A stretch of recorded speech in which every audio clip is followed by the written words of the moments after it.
Bismillahirrahmanirrahim. Assalamualaikum warahmatullahi wabarakatuh. Alhamdulillahirabbil alamin wa bihi nasta'in ala umurid dunya waddin. Wassalatu wassalamu ala asrafil anbiya wal mursalin wa ala alihi wa sahbihi wa barik wa sallim. Rabbi israh li sadri wa yassir li amri wahlul 'uqdatam min lisani yafqahu qawli. Allahumma inna nas'aluka al-futuh wal munuh wal rusuh wa taubatin nasuh wa salahil jasadi wa ruh. Amma ba'du.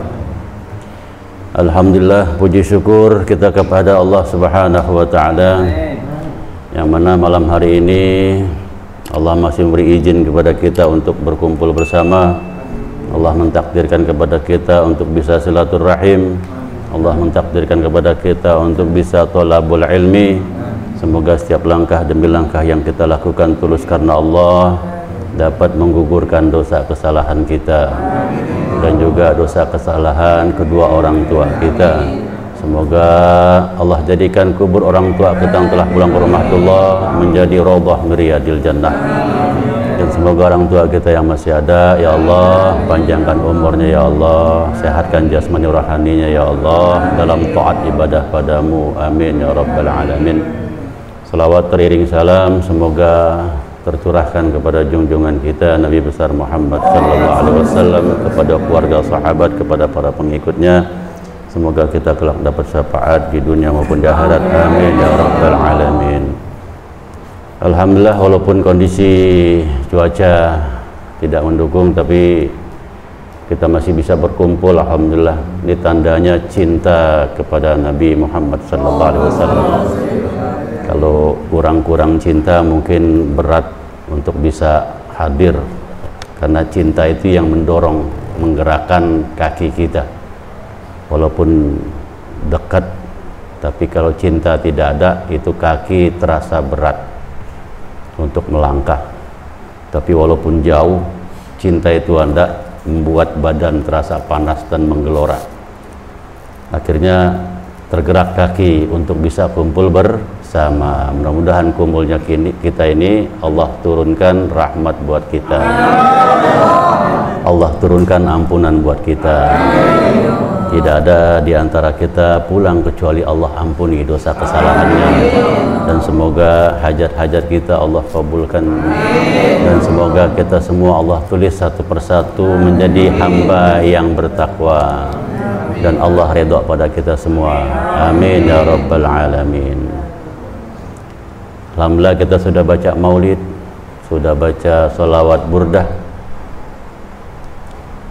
Jadi kita terus cinta kepada Nabi Muhammad. Kita terus mengadakan pembacaan maulid setiap malam Ahad. Mungkin sebagian orang ada yang nanya, faedahnya apa kalau kita memuliakan lahirnya Nabi? Faedahnya apa kalau kita membaca maulid Nabi?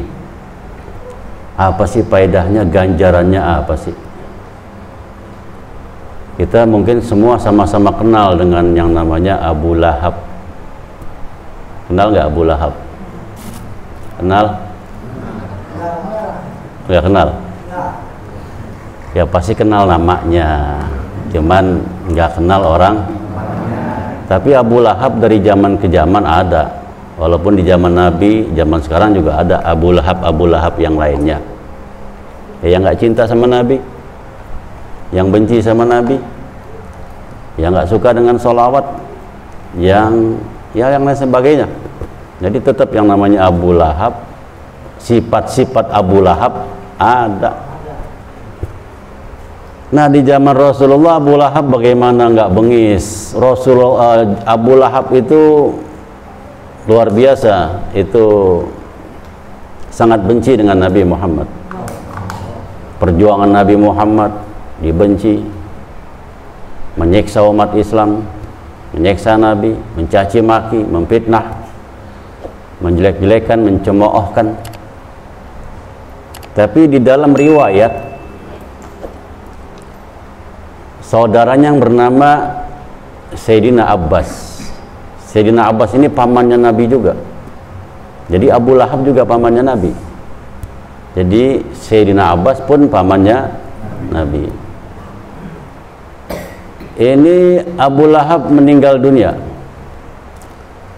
Setelah meninggal dunia, nggak ada Abu Lahab.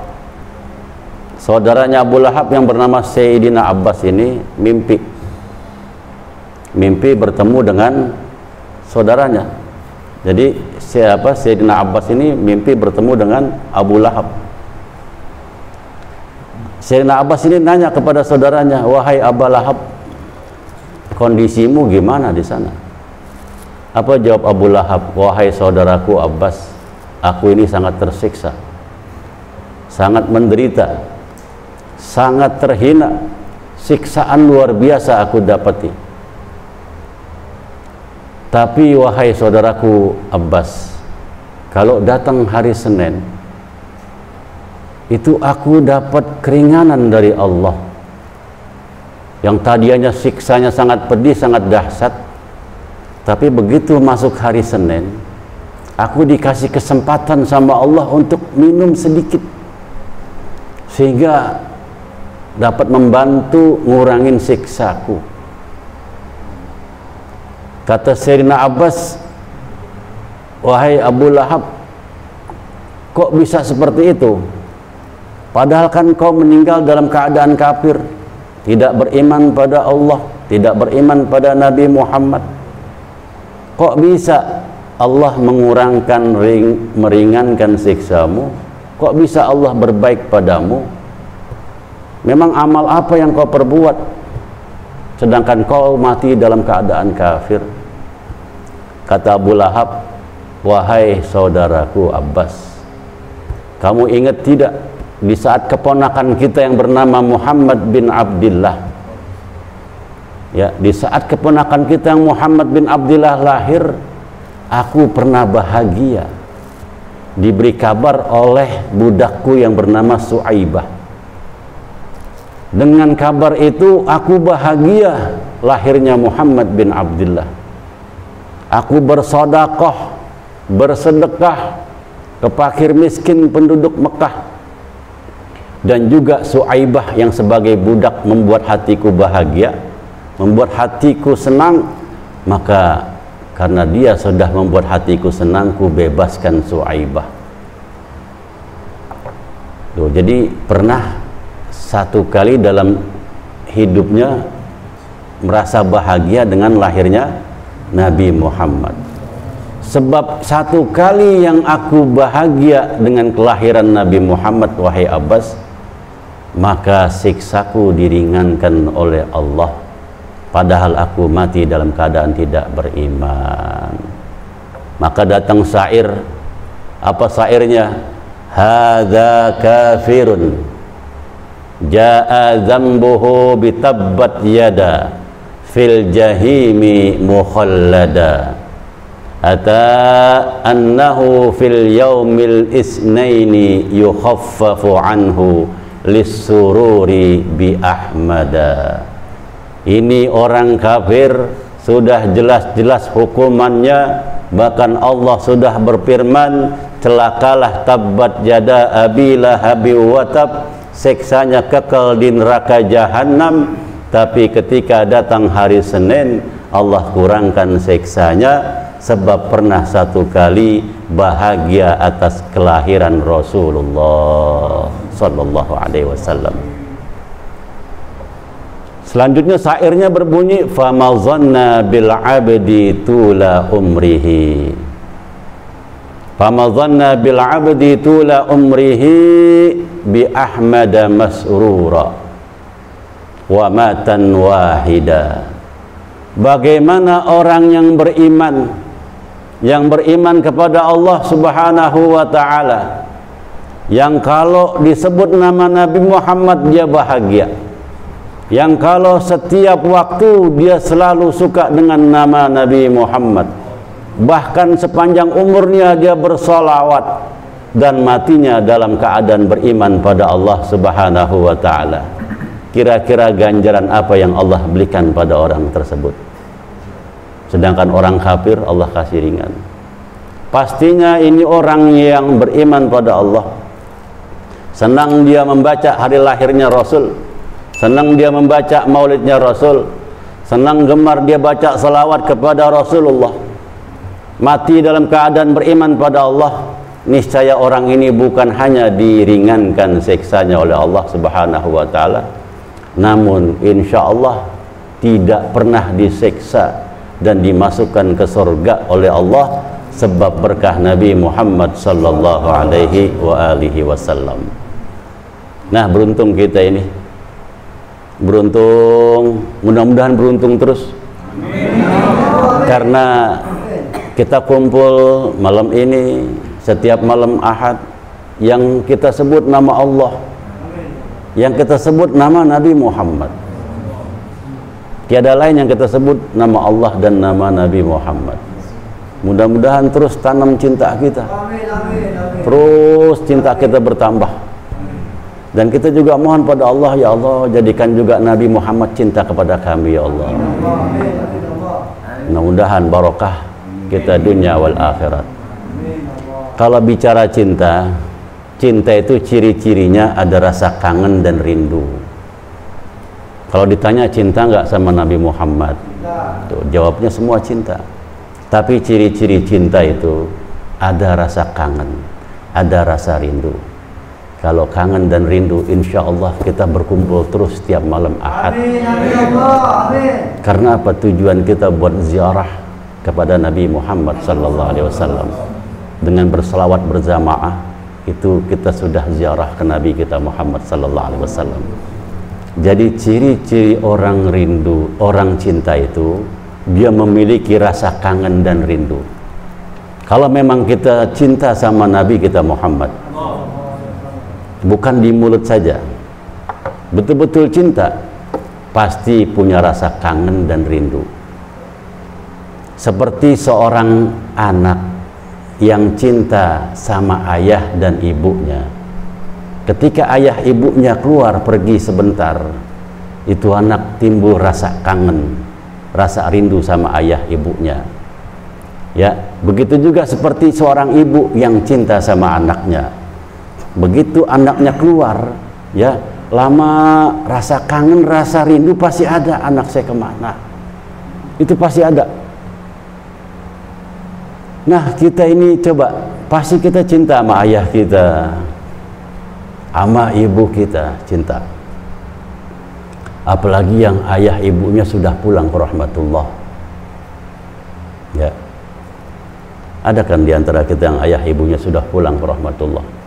Ada yang dua-duanya sudah pulang, ada yang salah satu sudah pulang. Kita cinta sama orang tua kita. Di saat cinta itu datang rindu kita sama ayah kita.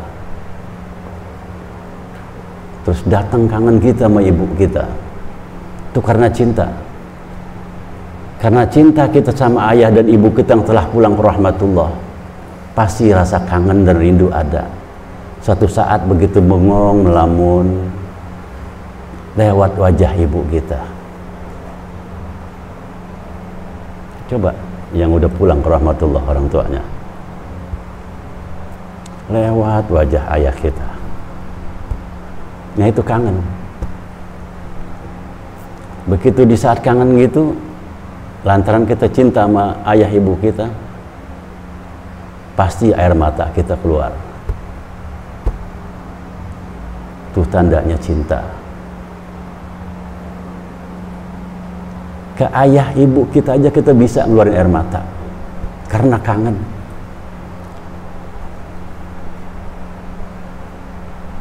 Coba ke Nabi kita, Nabi Muhammad sallallahu alaihi wasallam.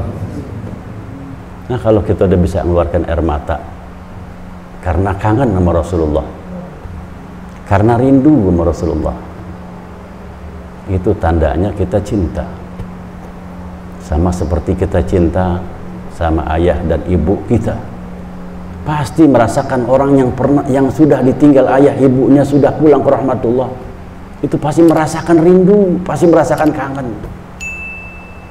Apalagi berbayang masa-masa kecil digendong sama ibunya, sama ayahnya, itu terasa. Coba seperti itu. Kalau kita belum bisa mengeluarkan air mata, buat rindu sama Rasulullah, itu belum dikatakan cinta. Maka jangan kalah dengan pohon korma. Di dalam riwayat ya dikisahkan oleh sahabat Nabi yang bernama Anas bin Malik, ada pohon korma di dalam Masjid Nabawi di Madinah. Itu pohon korma ya, yang sudah batang korma itu buat nyandar mimbarnya Nabi. Suatu saat ini sahabat bikin mimbar yang baru. Begitu bikin mimbar yang baru, ini batang korma sudah nggak disandarin lagi oleh Rasulullah, nggak dipakai lagi, nggak disandar. Nah, diriwayatkan oleh Anas bin Malik ya, dan diriwayatkan oleh Imam Bukhari. Ini bukan khurafat, ini bukan cerita tahayul, ini bukan cerita dusta. Inilah mukjizatnya Nabi Muhammad sallallahu alaihi wasallam. Di saat Rasulullah masuk ke masjid, ini Rasulullah ngelewatin batang korma ini. Batang korma ini dilewati, Rasulullah langsung naik ke mimbar. Begitu Rasulullah naik ke mimbar, Rasulullah langsung khutbah. Begitu khutbah, itu satu dalam masjid semua dengar tangisan. Jadi sahabat dengar ada yang nangis, Rasulullah pun di atas mimbar dengar ada yang nangis. Ternyata yang nangis apa? Batang pohon korma. Batang pohon korma yang sudah nggak disandarin lagi sama Rasulullah nangis. Nangis apa? Karena rindu sama Nabi Muhammad. Nah, batang korma aja rindu sama Nabi Muhammad. Akhirnya di dalam riwayat Rasulullah memberhentikan khutbahnya. Begitu Rasulullah memberhentikan khutbah, Rasulullah turun. Lihat Nabi kita Muhammad, itu rahmatan lil alamin, rahmat untuk sekalian alam. Batang korma itu nangis disamperin sama Rasulullah karena nangisnya rindu. Batang korma bukan anaknya Rasulullah, saudaranya juga bukan. Disamperin sama Rasulullah karena rindu sama Rasulullah. Dipeluk. Di dalam riwayat dipeluk itu. Batang korma itu dipeluk sama Rasulullah sampai sahabat mendengar sisigan daripada suara batang pohon korma. Dari keras sampai kecil hilang suaranya. Setelah hilang, bagaikan Rasulullah meluk anak kecil. Begitu hilang suaranya, Rasulullah bilang, "Hai korma, hai pohon korma, maukah kau kutanam kembali di sana seperti dahulu, agar kau hidup kembali dan berbuah? Atau kau mau kutanam di surganya Allah, agar kelak buahmu dapat dinikmati oleh penduduk surga?" Apa jawab korma ini? Ini mukjizat Nabi Muhammad sallallahu alaihi wasallam, mukjizatnya Rasulullah. Itu pohon korma ditawarin masuk surga sama Rasulullah. Jawabannya apa? "Ya Rasulullah, saya milih masukkan surga." Milih ditanam di surga. Lihat pohon korma, rindu sama Rasulullah, nangis disamperin sama Rasulullah, diajak ke surga. Kita nih umatnya Nabi Muhammad. Kalau kita rindu nangis sama Rasulullah, mustahil nggak disamperin sama Nabi Muhammad sallallahu alaihi wasallam. Batang kurma disamperin sama Rasulullah. Masa kita nggak disamperin? Dan insya Allah kalau emang kita cinta sama Rasulullah, terus rindu sampai mengeluarkan air mata, kelak nanti di yaumul qiyamah begitu dibangkitkan, kita akan direndeng sama Rasulullah, akan dibawa ke surganya Allah Subhanahu wa taala. Karena apa? Korma aja nangis rindu sama Rasulullah, dibawa sama Rasulullah ke dalam surga. Masa kita cinta sama Rasulullah, kita rindu sama Rasulullah sampai netesin air mata, nggak dibawa? Niscaya dibawa. Mudah-mudahan tambah cinta kita kepada Nabi Muhammad sallallahu alaihi wasallam. Amin, Allahumma amin. Ini yang dapat saya sampaikan malam hari ini. Mudah-mudahan tambah cinta kita. Perbanyak baca sholawat, perbanyak baca sholawat, agar wajah kita itu dapat cahaya daripada kita yang baca sholawat itu, supaya terang hidup kita. supaya wajah kita juga dapat nur cahaya dari selawat, supaya hidup kita terarah, supaya kita selamat dunia wal akhirat. Perbanyak selawat, mudah-mudahan ya Allah gampangkan, Allah mudahkan kita untuk bisa beribadah baik yang wajib maupun yang sunnah, dan juga membaca selawat kepada Nabi Muhammad sallallahu alaihi wasallam. Jangan lupa kita doakan juga saudara-saudara kita. Yang pertama Ibu Ani yang mau nikah, supaya Allah mudahkan. Amin. Yang kedua almarhum Bapak Ali, mertuanya yang Sayyid Soleh Ba'agil, semoga Allah terima amal ibadahnya. Amin. Dan kita semua ini yang ada, kita doakan ayah ibu kita. Amin. Berkah kita baca sholawat. Semoga Allah jadikan kubur orang tua kita raudhah miriyadil jannah, dan semoga kita ni yang ada hajat dikabulkan Allah Subhanahu wa taala. Amin amin ya rabbal alamin. Sekian, lebih kurangnya mohon maaf. Hadanallahu wa iyyakum ajma'in. Assalamualaikum warahmatullahi wabarakatuh.